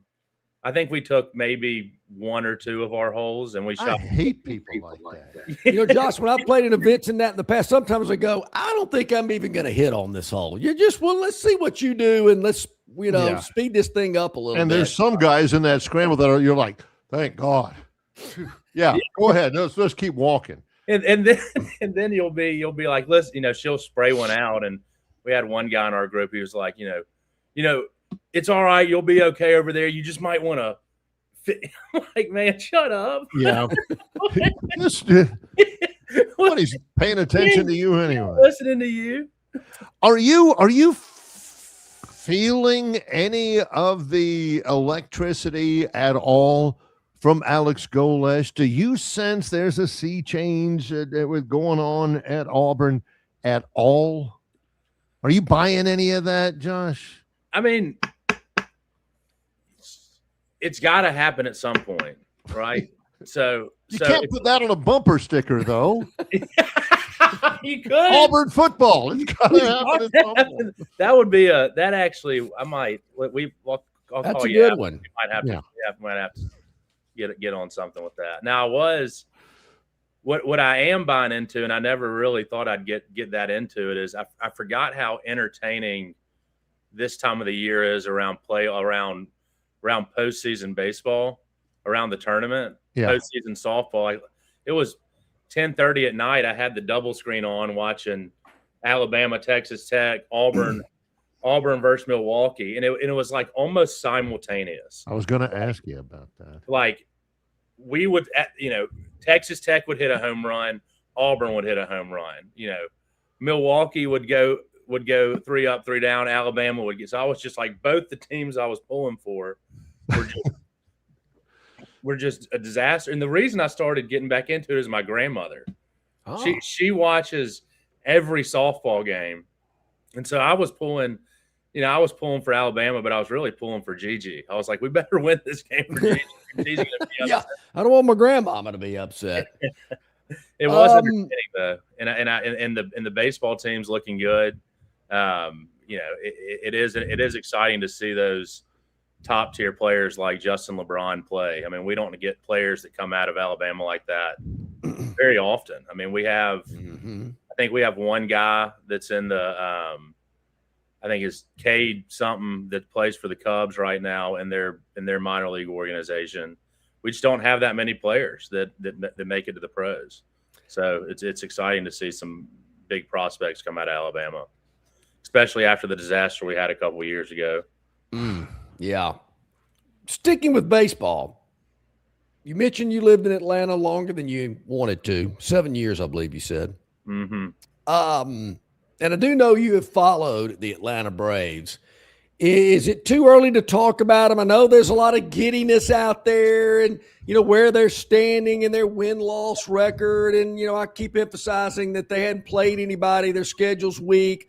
He does. That's up for discussion. But is this team going to go the same route that we've seen them go so many other times and flame out in postseason? Or is this team built to go the whole way? If they stay healthy, they're built to go far, and which is a very scary thought to get yourself thinking that way as a Braves fan, to be like, all right, this is our year. Like we're not going to blow it. We got to stay healthy. There's a lot of time left in the year, and that's really the biggest piece. I mean, if we just keep playing like we are, it is. I did go to a lot more Braves games. I have bet on the Braves every single game for the last 30 games. Oh, wow. And it's been good. So I really don't like jinxing it, talking about it, but I guess that's what. Let me ask this about the Braves in a different context. I'm trying to gauge the math on this. I would imagine amongst the Braves losing Bob Horner and Ted Turner and Bobby Cox, Bobby Cox's passing was the one that kind of hit home the deepest for you with your age and your fandom, right? Yeah. Yeah, Bob Horner's probably a little before Josh's time, I would imagine. I do remember Bob Horner. I'm showing my age a little bit. Ted Turner. I remember Ted Turner. Heck yeah, mouth of the South. I actually used to watch CNN whenever he was whenever he was back when they had a sports section. They had a sports team. I'm just curious, now that you're living in Huntsville, do they have billboards around town up there promoting the Braves broadcast, having a fire sale, getting it for half off like they do in Montgomery? I'm thinking, wait a minute, if the Braves are so great, why are they having this fire sale that you can get Braves Vision or whatever it's called for like half price? Because it's the only way to watch the Braves. They've messed up. Like, it's hard to watch the Braves. It is. You ain't kidding. The Braves. It used to come on the same channel every single night, and now like I can flip through like Hulu Plus Premium, gray version. Like, I don't know. Like, I can't find it. For me to find the Braves, I mean, I better be on the right when I turn on the TV. If I have to start searching, for a bunch of stuff, trying to find a baseball game, it's over. Beautiful. I've already got a short attention span, and if I've got to spend a lot of time finding the Braves, it's just not going to happen. Do you think this happened at SEC spring meetings where Greg Sankey, the commissioner, he gets with Lane Kiffin and Pete Golding and Steve Sarkisian, like these guys got in a fight in the boys' room at the middle school and says, all right, you guys cut it out. Cut out all these taking pot shots at each other and basket weaving and all that kind of stuff. If I hear anything more out of you, you're going to get an in-school suspension or something like that. Where's all this coming from? He probably likes it. It's nowadays you got to be entertaining. You got to be entertaining any way that you can, right? These guys are. I think he probably lets them go at it. Yeah, Pete Golding's like, what did I do? Everybody's digging on old Miss. I didn't. People say, used to because Lane's just ruined anywhere that he goes. People are used to going after wherever he was. Somebody was asking Pete Golding last week at the SEC meeting, Jim, did you ever think about following Lane? He said, no. I mean, Lane was, no. He says, I told Lane, he said, I love you, brother, but I came for the place. I mean, even Wilson Love had enough of him at some point, right? Right? He was like, I'm getting out of here. He was like, I've grown up. And Lane stayed the same age. Yeah. I got to get out of here. This is good point. I'm married with kids now. I can't coach under Lane Kiffin. Who impressed? I get what you're saying. Who impresses you or scares you in the SEC this upcoming year, Josh? Georgia and A&M. A&M. Both on Alabama's schedule. That's a good one. Yeah. I mean, A&M is just one of those Texas, you just keep seeing these Texas schools that were close, getting closer and closer and closer. And even goes to softball. Texas Tech paid for that pitcher to come from Stanford. $2 million. It's elite, right? A softball player to come in. They're probably going to, now it's Texas Tech in softball. These teams that are being able to just pay whoever they want in every sport. How are Bama fans going to feel if somebody snags their ace pitcher and pays her Jocelyn $1 Brisky? million? I mean, probably. You got to think that's coming. Right. You got to think people have already gotten in her ear. Right. Exactly. And then especially if you're a softball pitcher, right, there's really not – you got to follow the money now. This is it. I mean, you're not going to go make money in pro softball. I mean, there is a league, but you sure aren't going to make $1 million, $2 million. So you've really got to follow the money. So I know it's all about, you want to make it all about the team and college and but like you've got 1-2 years to make $1-2 million. That can change your life. You've got to follow it. You got that right. A friend of mine said he Googled how much a professional softball player makes. It was like 40 or 50 grand. And you can make $1 million being a pitcher in college. But then how do schools like Alabama, Auburn, whoever else, how can they compete? How can they pay a pitcher $1.5 million, whatever the going rate is? They can't do that. It doesn't seem like it. I mean, it doesn't. I wouldn't imagine unless we start, up and we're not going to get to the same level as these other schools, unless our alumni start making some more money and if somebody ever gets a spreadsheet, an Alabama fan gets a spreadsheet of Greg Gurn, and they see that Alabama got outbid for a 5-star running back because they spent $2 million on a softball pitcher, they're going to fire his behind, Josh. It's over with. Yeah. It's over with. I mean, especially you have a bad year. Let's just say we win 9 or 10 games this year. We miss the playoff, don't make the SEC championship, and they're like, I paid Susie Q $1 million to go pitch for Alabama.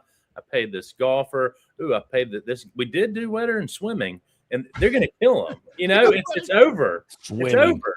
Well, Josh, this kind of goes back to something I brought up earlier. I believe Alabama is the only athletic program in the country that made the college football playoff, is in the baseball super regional, and made it to the Sweet 16 in basketball. That's wonderful. That's great. Hey, go for it, Greg Byrne. But if Kalen DeBoer goes 8-4, and two of those losses are by 21 points or more, that doesn't matter. And I know it doesn't sound right. It's not. What do you mean? Look at that great athletic accomplishment they had. So the bleep what? Our football team sucks. That's what you're going to hear. That's what's going to happen. I mean, everything else is great as a subsidiary, right? You've got to have the football program right. And then if it's you're the only team that won the national championship in football and whatever the other accolades are, right? I mean, that's the only way to keep everybody really happy. And that's what we're here for. We're here for football. I love basketball. I can get into that, but past that, it's all just filler, right? We're watching softball to keep Gigi happy. Yeah. Watching baseball because there's nothing else going on. I mean, if the Auburn golf team wins the Natty and they roll Toomer's corner, that's great, but that ain't what they want over there. No, we're not. I mean, it's just not. It's great. It's filler. It's something to talk about right now. I love that. That's good. Outside of spring football, outside of football practice, right? Which we've been watching practice for 4 or 5 months now. There's only so much that we can talk about. It's time.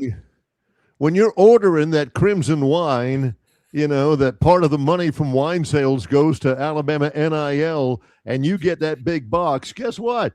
You're throwing away the little peanuts. You're throwing away the styrofoam. That ain't what you bought, Right. It's a beautiful package, and then that's what you're buying. I think. Yeah, Josh Harris, right. our man. Great to have you with us again. Good to see you doing so well, and we look forward to talking with you again soon. Good to see y'all. Thanks you for too, having buddy, me. man. Great stuff. Always appreciate your time. That is Josh Harris, the Moneyline Magician, joining us here today. Great conversation. Barry, before we roll on, interesting chat from Joe. Well, let me tell you, Joe Judkins is one of my favorite human beings ever. Love that guy. He says, if Texas Tech wins it all, what happens next year when Canada is gone and they are no longer relevant? Well, one of two things is going to happen. My first two reactions here, Joe, and I love me some Joe Judkins. Number one, they're going to spend $2 million. They're going to get somebody else. Yeah, maybe that pitcher in Tuscaloosa. And number two, they ain't worried about next year right now. You'll worry about next year. Yeah. That's I will be surprised, Barry, if that pitcher's in Tuscaloosa next year. Nobody's told me that. Don't know it.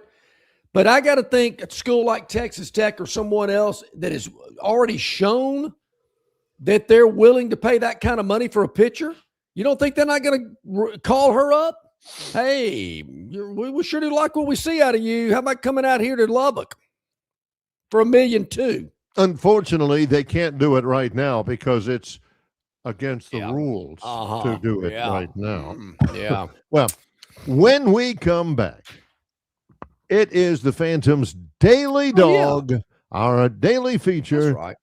It's next with Longshore and McKnight in association with Yellowhammer News, presented by Bud Light. The Bush Guide, cold and smooth survival skills. If you encounter one wolf, chances are there's a pack nearby.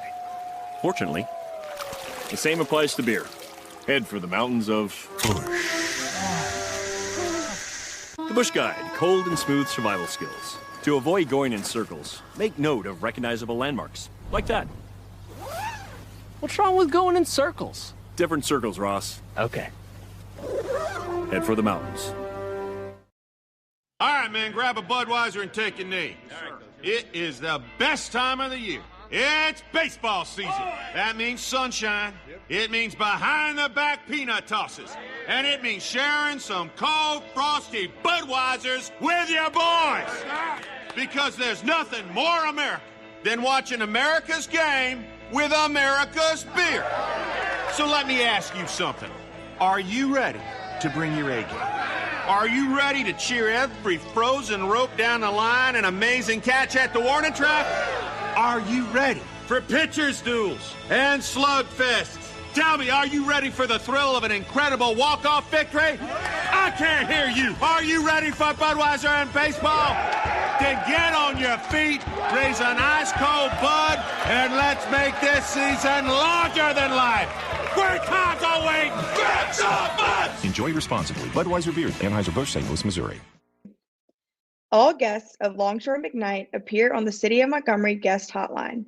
Check out the most interesting and informed personalities in sports covering Auburn, Alabama, Troy, ASU, and all the major teams from across the country.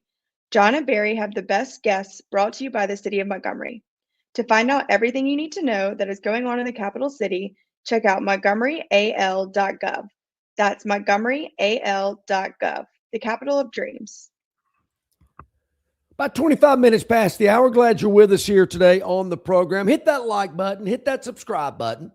Tell all your friends. Tell all your buddies. We greatly appreciate it. Of course, we produce the show each weekday morning from 7 to 9 Central Time. And then we put it up there for everybody to consume on their schedule, whether you watch and or listen or both. We greatly appreciate it. But the beauty of it, hey, you watch and listen when it is convenient for you. So we really appreciate that. Facebook, YouTube, Spotify, X, iTunes, Apple Tunes, you name it. It is there for you. And we greatly appreciate everybody watching, listening, and spreading the word. Really means a lot to us. Thank you so much. Now, here we go. All right. Crack your knuckles. Let's get down to business. Well, little baseball yesterday. Yep. We went the baseball route. And you did. Baseball, it's been pretty good. Got to admit, things, we got off to a kind of a slow start yesterday. It was Chicago, the White Sox in the Twin Cities at Minnesota yesterday. And the White Sox jumped out to a 3-0 lead. In the top of the third inning. Yep. That's when I checked the score for the first time. I went, ooh, this isn't going my way.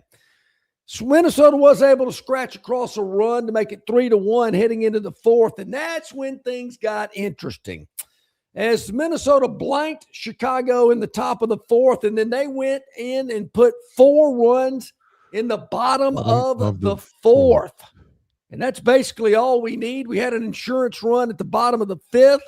You add it all up, that's 6 runs for the Twins. The White Sox, the 3 ones they got in the third, they did add 1 at the top of the seventh. Still wasn't enough as the Twins win as a home underdog, went outright 6-4. At plus 105, we cashed our ticket with a win with the Minnesota Twins. Can I interject this? Certainly. You're dead on about the scoring. You're dead on about the contribution cannot be undersold of the Minnesota Twins starting pitcher. Oh, a left-hander named Colin Prelip, which is a funny name. It is. Colin Prelip is a left-handed pitcher. He went, 6 innings, 6 hits, 4 runs, 2 walked. I know who Connor Prelip is. 2 base on balls, too, I believe. Yep. Connor Prelip was a stud pitcher for the University of Alabama. Really? Yeah, that was right before COVID. I mean, he got there in 2020, the COVID year, and he was a stud, but then COVID hit and he came back and he was good. He was Alabama's opening day starter as a freshman at 2025. And you know, Barry, I did not know that. Former Alabama pitcher Connor Prelip, and I remember him because I've called games. Connor Prelip. Yeah. Wow. He's not from around here. He's from Wisconsin, someplace, I think. But I saw that and I thought, I didn't realize that when the Phantom made that pick yesterday. Otherwise, I would have made, I probably would have made some snide comment about, Bama pitcher. And all that. Yeah. How about my man Gomez with the save, Barry? Yoendris Yeah. Yoendris Gomez gets the save, 2 strikeouts. Yes. Well, what actually is a base on ball? Well, what is that? Is that what the BB stands for? 2 BBs? Oh, yeah, base on balls. Yeah, well, what is that? What does that mean? Really? Yeah. It's a walk. Oh, walk 2. Why just put walk on there? Because I got to put 2 B's. Baseball. Crazy. And that's like another thing. Who cares how many errors the Twins made yesterday? I don't care. 2 errors, so what? They won the game. They could have made 12. They wouldn't have won the game if they'd have made 12. This is the same guy who rails against Alabama for missing tackles and not converting 3rd downs. It's the same kind of a thing. Or wide receivers that don't block downfield. Yeah, every little bit counts. I guess an error here, an error there. Yeah. Well, we're just happy to get a win, however it might have happened. We'll take it however we can get. Pitcher, even better, I did not know that yesterday. No, Barry, I don't know. I'm a Maybe it would baseball have changed guy. my opinion if I'd have known that the kid played at Alabama. But now that he's won and he did, hey, great. Good for you, buddy. Pretty good pitcher. Yeah, pretty good for you. So tonight, you're wondering to yourself, what does the Phantom have in store for tonight? Yeah, everybody. I'm sitting here riffing on Connor Prelip because he was a really good pitcher at Alabama, but COVID ended up kind of hampering him. I'm sitting here talking about that. Everybody else was like, shut up so we can get today's play on the Phantom Daily Dog. My bad. As we talked with Josh Harris earlier this hour about the game, or maybe CJ Duncan, we talked to you about the NBA Finals, Game 1 beginning tonight, 7:30 ABC. CJ emphasized something that I have looked into as well. What could that be? The Knicks, good team, play well together, but they do have some players who don't shoot the ball overly well. Defensively, they are pretty tenacious. Oh, yeah. Defensively, they're elite. I mean, that's one of the reasons why they're there. Yes. And then you've got a guy like Wemby for San Antonio. You can't coach height. You just can't do it. That's right. And it's part of the game that, how do you adjust for that? I think the Knicks are going to have to adjust to it. I think this series could go 6-7 games. I do too. But I think these games are going to be kind of tight. So tonight with a team in New York that plays good defense, doesn't have 5 players that got a few, but not all 5 shoot the ball really well compared to some other teams. San Antonio as well. There again, good defensively. Hard to score against a guy like Wemby. Knicks have had a long time off. Little rusty coming into this Game 1 compared to San Antonio. Haven't had as much off time. So to me, you add all that up, you put it all together, and to me, that points to a game that will be, lower scoring.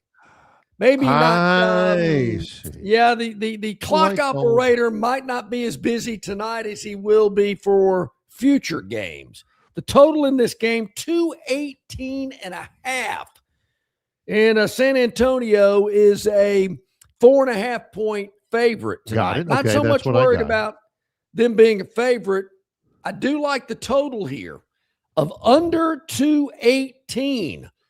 So I'm going with under 218.5 in tonight's Knicks at Spurs game, 7:30 opening tip on ABC. Now, if the game is 117 to 110, the clock operator doesn't have to be as busy. He could let it run a few extra seconds. He could. That's true. If it came down to it. He doesn't have to be real busy if he needs to really pay attention here. He really does. That shot in the guy's about to shoot the 3 when it's 117 to 110. He better be paying attention then. He better, because if that ball is right here, that clock better go off. Yeah, we don't need it, Barry, to be like 108 to 108 and they go to overtime. We don't need that. That ain't what we need. Yes. We don't need it ended at 216 and they're going into extra frames. If because you the hear odds of one team only scoring 1 point in overtime, I guess technically it could happen. They've But I never don't like happened. my chances. If you, wherever you may be on this great big wide world of ours, if you hear Mike Breen utter the words extra basketball in San Antonio, you will know that somewhere else in this great big world, the Phantom is going, son of a. Yeah, no kidding. Yeah. So what do you think? that's I don't happening. remember. I do believe, and correct me if I'm wrong, won't be the first time. Before the Gravedigger 4th and 31 play was run Why at is Jordan that Hare, called I think on the screen they put like Alabama's chances of winning, of losing were like 99.9%. Yes. What would the percentage be if the total is at 218 and a half and at the end of regulation there's 217 points that were scored, or 216 I guess it would have to be a tie game? What are the odds in a 5-minute overtime that out of both teams on the floor they only score a total of 2 points? What do you think? Can you get any worse than 99.9? I don't think you can go to 100%. Because I guess there is a chance. All you got to do is get a fingertip on it. All you got to do is just knock it to one side. Don't get me. It reminds me of Star Wars. I'm going to nerd out maybe with that you. push-off helped a little bit, Barry, because allegedly there were some people on a message board saying that the family was pushed off. I don't know why they call it the Gravedigger. That sounds kind of dumb, but it was a great play. I remember the scene in Star Wars where Han Solo was about to take the Millennium Falcon through that asteroid field. And C-3PO was saying the odds of successfully navigating this asteroid field are approximately 1 in 750. And Han Solo tells him, "Shut up, never tell me the odds." Yeah. That's was that before or after the bar scene? Oh, that was right after. I mean, right after, where he made the whatever run in 3 parsecs or whatever it was. Yeah. Well, we got to take a break right here. That's my nerd moment of the day. Later on, it is our Gurn Jr. Victoryland 777 topic wheel. It's Longshore and McKnight in association with Yellowhammer News, presented by Bud Light. Located just 8 miles north of Alabama's state capital, Capitol Hill features 3 18-hole championship courses. With more than 1,500 acres of golf and nature, the pure magnitude of this facility is amazing and allows each course to be drastically different from the others. Capitol Hill also features an innovative 360-degree driving range 400 yards in diameter. Capitol Hill offers a fully stocked pro shop with the latest equipment and apparel. Great food and beverages in the clubhouse can be enjoyed both before and after your round. Get your group together and hit the trail.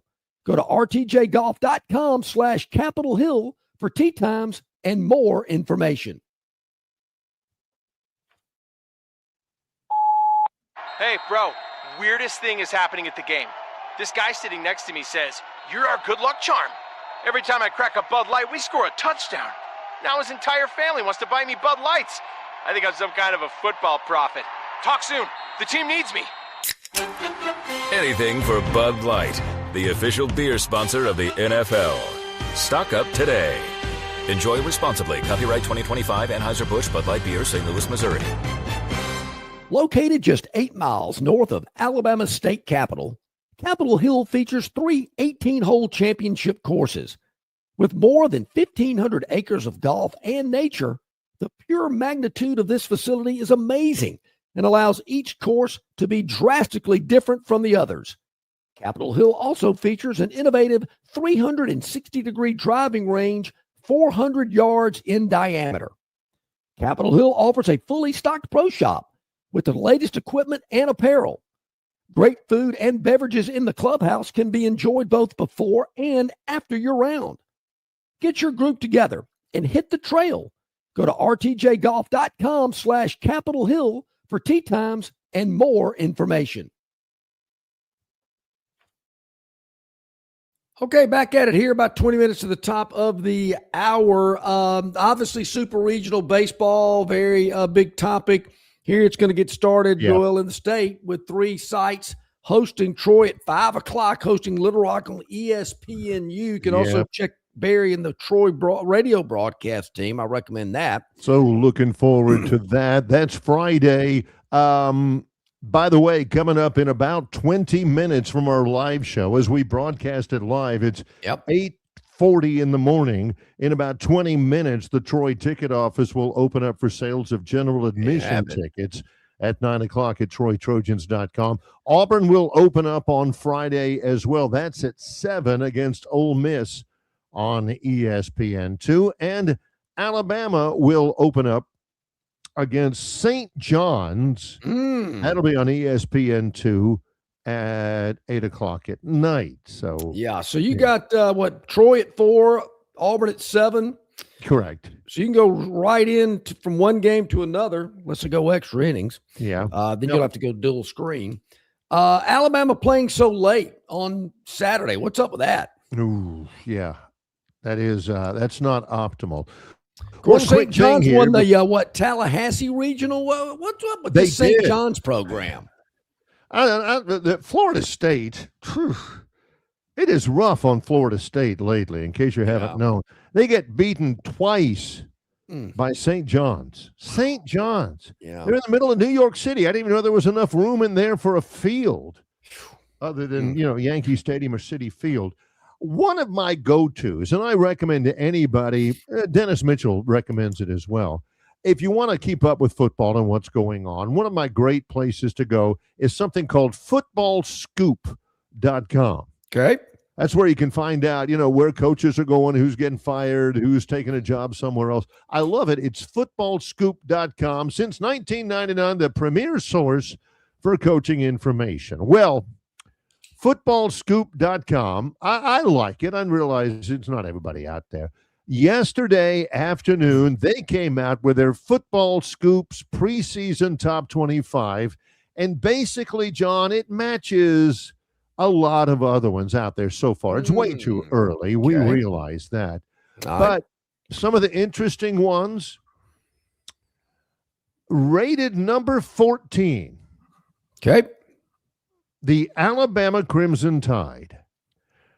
And here's what they say, quote, the litmus test for last season was to see if Alabama would remain a main character in college football for the 18th straight season or become just another program.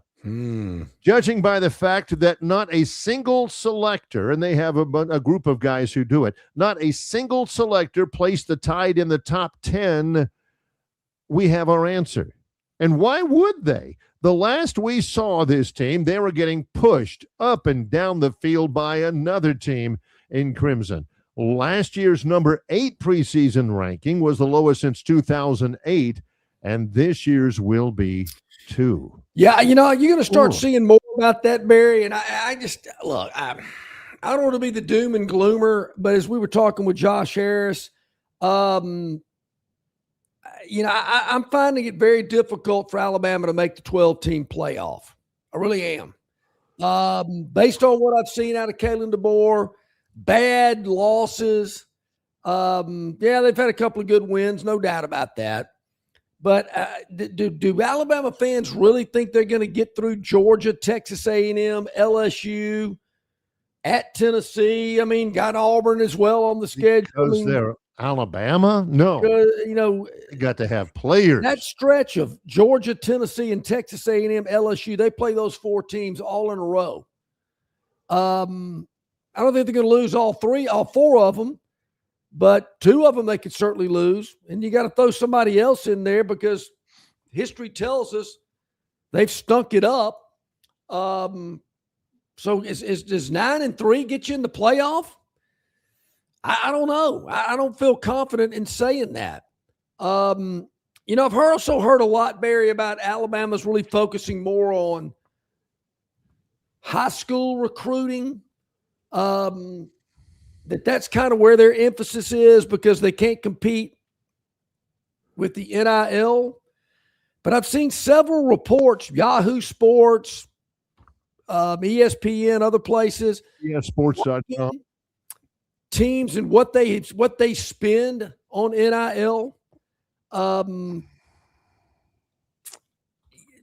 Alabama's in the top 10. Now, they're not up there with Texas, who's spending close to $48 million. Miami, $44 million. Ohio State, $3 million. LSU, $42 million. How in the heck is LSU spending more than Alabama? You know, they're spending more on their coach, on their NIL, and they had a governor complaining about what they paid Brian Kelly. I don't get it. Oregon, I get Phil Knight, okay, $42 million. Notre Dame, $40. A lot of Catholics out there. Texas A&M, $38 million. And whoa, look at that. There's Alabama, $37.2 million. Tennessee at $36.7, and Texas Tech, which kind of surprised me, at just $36.3. So Bama's in the top 10 reportedly in NIL, but not at the $40 million mark. But Barry, I'm thinking if you spend $37 million and Texas is spending $47, you still should be competitive. Well, I mean, is $10 million that big of a difference in terms competitive? of NIL? I don't care what you say or how you say it. 9-3 is competitive. I know we're talking about Alabama and and you know there'll be pitchforks and torches and everything if they go 9-3, but that is competitive. Well, there again, top 10 money and not getting a top 10 result, I get it, but it ain't. It's all about, to me, it's all about, do you make the playoff? And there's even more. Again, you know, just making the playoff isn't going to be, I know for some programs out there, oh, we made the playoff. Kind of like coaches that were 6-6 and made a bowl game. But we all know some programs can just not make the playoff. You can't make the playoff and get your ass beat by 35. That will be, from here till the end of my days, that will always be known as you can't get your ass beat by 35 game. You'll know what I'm talking about. You'll know exactly what I mean. Among other things, you got to sit there and wear it and hear about it. January, February, March, April, May, June, July, August, before you can finally do something about it again. Well, we'll take a break right here in anticipation. My point being, before we leave real quick, they're doing well in recruiting. I got a big class. 15 maybe. Rodney will tell us again tomorrow. Update is 12, 15 in the class.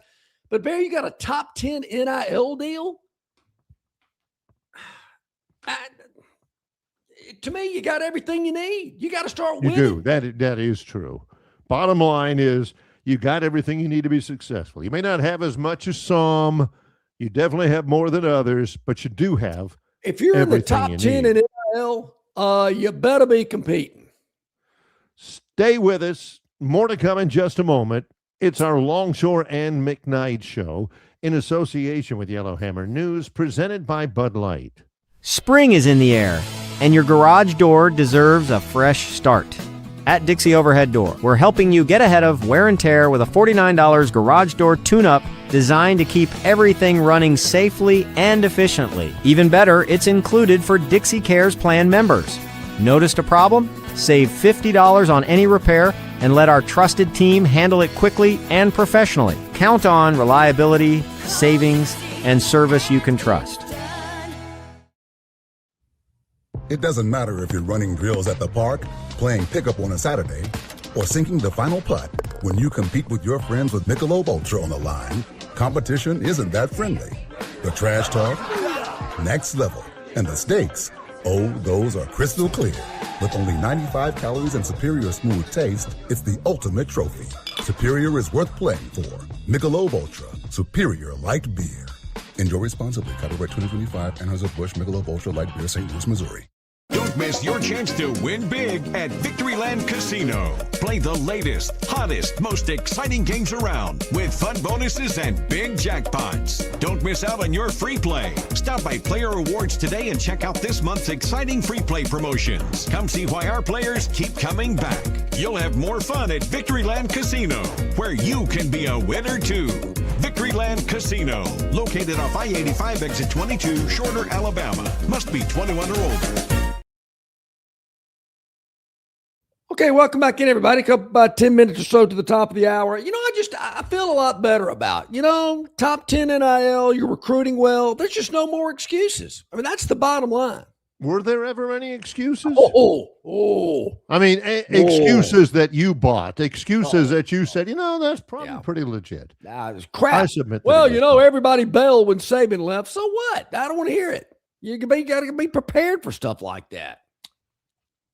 Our Victoryland 777 topic wheel brought to you by Victoryland 777 Casino, exit 22, I-85 in Shorter, Alabama. It's just the third day of June, and June brings many, many more opportunities to win and win big at Victoryland. 6 topics. We don't know. No clue what any of them are about. I love the titles. Renegade, that's a Major new shade Trade. of blue there, Barry. I believe that blue's a little different today, I think. It's a little bit of it. This is Good Cop. Yeah, good cop. That's my a good cop. I don't know any bad cops, actually. Yeah, I'm sure there's some. I don't know any. Officer rescues baby ducklings from a storm drain in Urbandale. Rescue last week. This is we actually have an outfielder on the Troy baseball team who is from Urbandale, Iowa. Dylan Cool, shout out to you. Yeah, look at that guy. Baby ducklings in a storm drain. Look at that. Number one, how did they know they were down there? Number two, they can't have been down there very long. They're baby ducklings. They had fallen into the drain, unable to get out on their own. Every one of their ducklings were safely rescued, reunited with their mother, and they waddled away together. Man, how nice. How nice is that? I like a good story about animals being saved. Yeah, Gurn's got a soft spot. He's an animal. I like a good animal story. Yeah. All right. Here we go. This is where all the cats show up at my house. I'm so nice to all the neighborhood cats, I guess. Let's see what we got.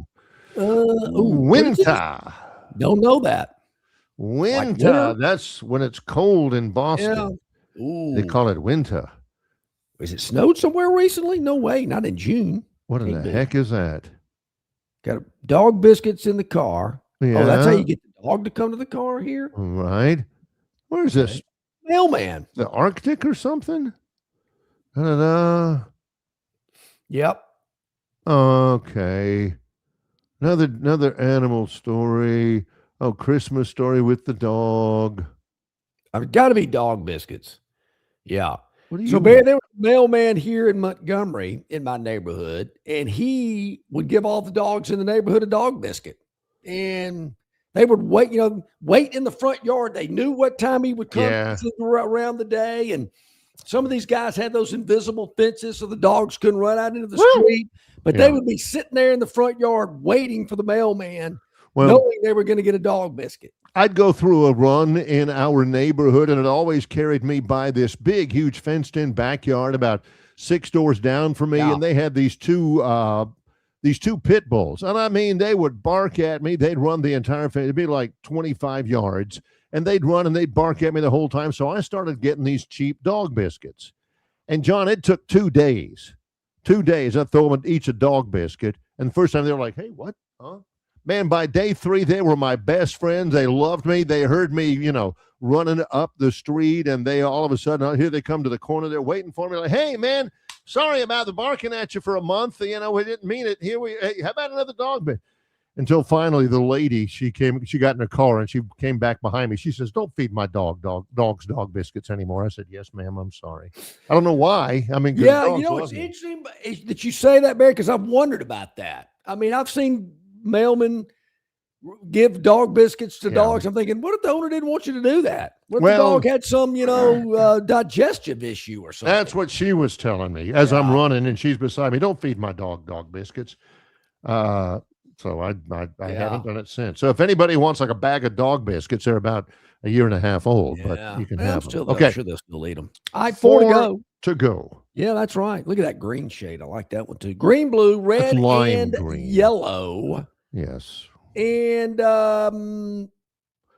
boom, coming back. Oh, is this Aaron Donald? Are we talking about Aaron Donald here? Yes. Myles Garrett, the huge trade. We talked about it yesterday from the Browns to the Rams. The Rams are going for it. And Aaron Donald told ESPN yesterday, Pat McAfee, that the trade got him thinking about a possible return. Here are the deals. Okay, He's let me hear. 5. He's been retired for 2 years. He's maybe the best defensive player in history. During retirement, he posted an Instagram video bench pressing 2 160-pound dumbbells. Wow. That's 320 pounds total. Last time I saw 2 160-pound dumbbells, it was the Alabama defensive backfield against. Knew that was coming. Anyway, Knew that was coming. but he said, I'm thinking about it. I'm not going to lie. I'm thinking about coming back. I'd love to play on the same team with Myles Garrett, and the Rams are going for it. They're going to win the Super Bowl this year.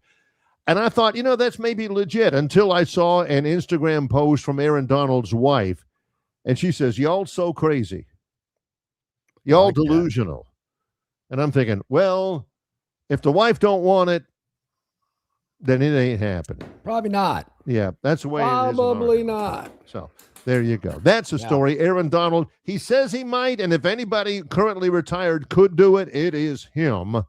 But he ain't going to do it. Let's fire it up again, Gurn. What do you got? Let's do it. I'm glad you What we put that got one here? up there. That's That's a good one. Yeah, that's very Rams going to be tough to beat. Their win total has moved up as well, as has the Dallas Cowboys win total as well. If you're looking, I understand Caleb Downs is having a huge, would you call it preseason? What would you call this time of year in the NFL? No, it's the OTAs. It's the OTAs. Even, I don't know if this is a good thing or a bad thing. Dak even praised Caleb Downs. I don't know if I want Dak praising my athletic ability if I was somebody based on To be fair, John was willing to give new Auburn quarterback Byron Brown a little leeway, give him a little credit. Gaisberry, his numbers are good until somebody compared him to Dak Prescott. And now John says, I got to see it to believe it now. Well, not only did they try to compare him to Dak Prescott, then somebody submitted a video of an Elite 11 camp he's participating in, and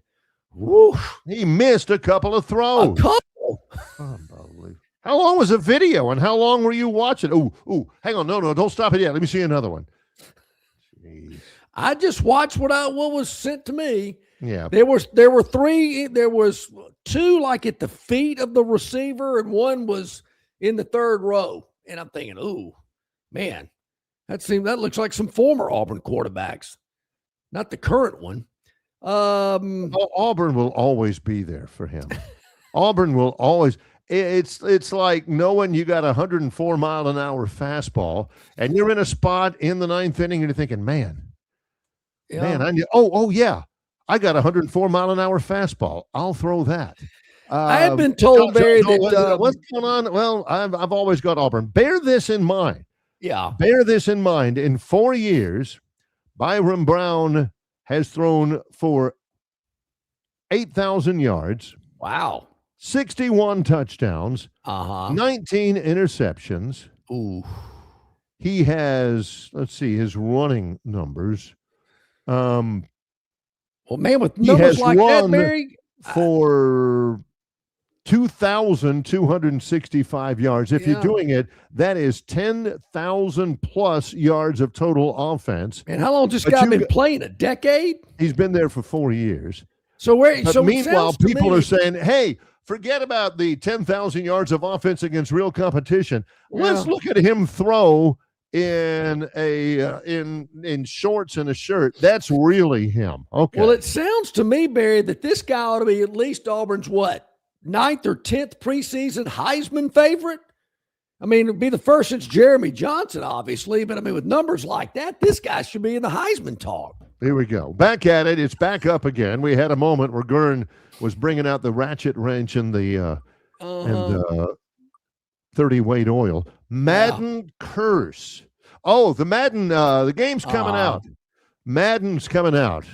Caleb Williams is on the cover of the upcoming 2026-2027 edition of Madden NFL football. Okay. Does he really? I mean, is he the guy that deserves? He set franchise records in passing for the Bears, but really, who did he have to beat? Jim McMahon? Bob Avellini? Ooh. You know, somebody was saying, Barry, Grossman? I think they have a college version of this game as well. Well, yeah, they do. They do now. You know, they didn't for a long, long time. They had it, then got rid of it, then had it again. The Madden curse is what any NFL player who appears on the cover of EA Sports Madden's NFL video game, up just a little bit, will suffer a major injury, experience a steep decline in purpose and performance, or face bizarre off-field misfortune during the insurrection. Garrison Hurst, and they spelled his last name wrong. It's Hearst. He had a career-threatening leg and ankle injury in the playoff. Former Michael Vick broke his leg in the preseason. Sean Alexander had won the MVP, broke his foot in week 3 and never rushed for 1,000 again. Christian McCaffrey, he was on injury reserve twice the next year. Okay. Hey, could you request that you do not want your image on the cover? Yeah, you can turn it down and say, no, but we'll pay you millions. I don't care. I ain't doing it. Yeah, there is kind of a curse with that if you believe in such things. All right, let's keep moving here. What else we got? I believe one more with a minute to go. I think we can do it. 2 more. Yeah, okay. Renegade. Styx had a song by that title. That was about the only song they did that I liked. Yeah, no kidding. Yeah. Oh, Major Trade. All right. We got Garrett and Curse. See what we could got that here. be? We may, Oh, okay. Major trading on the betting line. Best points leader, Wembanyama is favorite 185, but the Knicks are going to try to do everything they can to stop him. So they're saying Jalen Brunson will score the most points in the NBA Finals. Plus 140. That. I can see that. I could, plus 140. That's pretty good. You put up 100 to win 140. I honestly don't know why, and he's good. I honestly don't know why Jalen Brunson is so good. His numbers are so good. He doesn't do anything great. Yeah. But he does a lot of things really, really well. Not so bad. It's not a bad trait at all. That's true. Yep, there you go. All right, one more. One more. Who we got? Let's see. Got to. What was this? Renegade. Yeah. Got to spin it to make it official. Theodis lets us know Tommy Shaw is from Montgomery. Really? Huh? No way. I didn't know that. Hey, did you know Hank Williams has a place in Pike County? I've heard that 750 million times. Renegade. Yeah, Belmont. Here comes. Yeah. Yeah. The expert who's picked 4 of the last 8. Renegade at 2 to 1. 2 to 1. He's your favorite. Golden Tempo, Vitruvian Man. Why don't they just call him like? Yeah, you got it. It's like a boat, Barry. You have a boat. You got to come up with some catchy name. Yeah, Same thing with horses. Power ships, really? Those aren't names. Growth Equity. Emerging Market. Growth Equity. I love that. Give me a break. Yeah. They have real names. Hey, kids these days don't have real names anymore. Not horses don't either. Hey, thanks again to CJ Duck and Yellowhammer News joining us from the nation's capital of Washington, D.C. this morning. Josh Harris, Moneyline Magician. That was for you, Theodis. Hope you enjoyed it. He's up there in your hometown. Y'all ought to get together for lunch one day. There you go. Yeah, that's what we're here for, making friends and forging relationships. Tomorrow, Jason Caldwell, Auburn Undercover, will preview Auburn and Ole Miss Super Regional Baseball. Also, we got Rodney Orr, the Tider Insider, brought to you exclusively by the Destin Connection Seafood Market, the Daily Dog, so much more, the NBA Final Game 1 recap. Man, we got a lot to talk about tomorrow on the program. For Gurn Jr., he's John Longshore. I'm Barry McKnight. It's Longshore and McKnight in association with Yellowhammer News, presented by Bud Light.